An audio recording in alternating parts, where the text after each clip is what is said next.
आज बारामतीमध्ये एक दृश्य घडलं जे फक्त उद्घाटन नव्हतं, तो एक संदेश होता। एका बाजूला भारताचा सर्वात मोठा उद्योग सम्राट अदानी आणि दुसऱ्या बाजूला ज्याच्याकडे ना कारखाने आहेत ना अब्जावधींची संपत्ती, तरीही ज्याच्या शब्दाला दिल्ली थांबते, ज्याच्या एका हालचालीने सरकारचं गणित बदलतं, तो माणूस म्हणजे शरद पवार। शरद पवार आणि अदानी यांनी बारामतीमध्ये AI सेंटरचं उद्घाटन केलं। मग प्रश्न असा आहे, जर अंबानी अदानीच सगळ्यात श्रीमंत असतील तर ते पवार साहेबांच्या व्यासपीठावर का दिसतात? आपला आजचा हा व्हिडिओ फक्त उद्घाटनाबद्दल नाही, तो आहे भारतामधील खरी श्रीमंती नेमकी कोणाकडे आहे याबद्दल। नमस्कार मित्रांनो, स्वागत आहे तुमचं आपल्या लाडक्या मराठी जोश कट्टावर।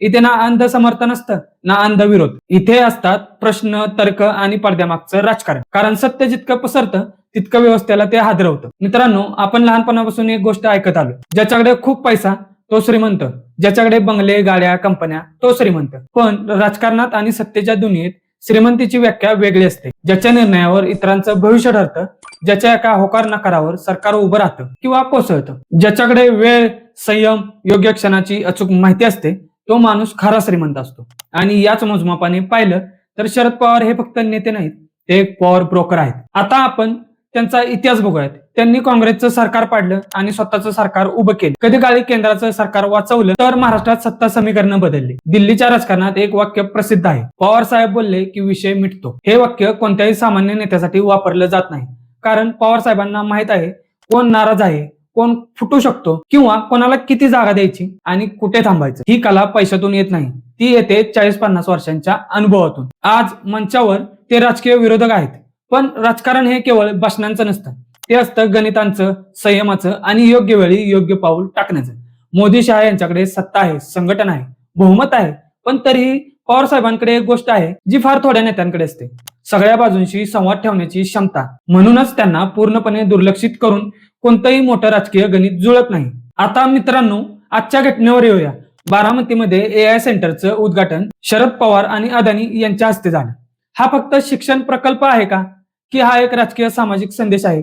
प्रश्न असा आहे की जर अदानी सगळ्यात शक्तिशाली असतील तर ते पवार साहेबांच्या व्यासपीठावर का? कारण उद्योगपतींना माहिती असतं सरकार बदलतं, सत्ता बदलते, पण नेटवर्क आणि अनुभव टिकतो, आणि महाराष्ट्रात तो अनुभव पवार साहेबांकडे आहे। AI, टेक्नॉलॉजी, शिक्षण हे सगळं भविष्याचं राजकारण आहे, आणि भविष्याची दिशा ठरवताना अनुभवी नेत्यांची साथ खूप महत्वाची ठरते।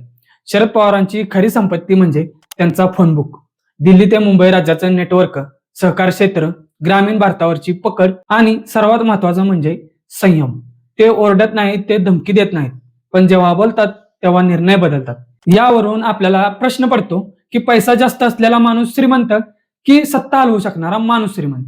जर श्रीमंती म्हणजे देशाची दिशा बदलण्याची ताकद असेल तर अंबानी अदानीपेक्षा शरद पवार हे भारतातील सर्वात श्रीमंत व्यक्ती आहेत, पैशाने नाही तर पॉवरने। तुम्हाला काय वाटतं मित्रांनो? आज बारामतीमध्ये झालेलं उद्घाटन हे फक्त शिक्षणाचं पाऊल आहे की भारताच्या राजकारणातील एक मोठा संकेत? तुमचं मत कमेंटमध्ये नक्की लिहा, हा व्हिडिओ शेअर करा आणि अशाच निर्भीड चर्चांसाठी आपल्या आवडत्या मराठी जोश कट्टाला सबस्क्राईब करायला विसरू नका। जय हिंद, जय महाराष्ट्र।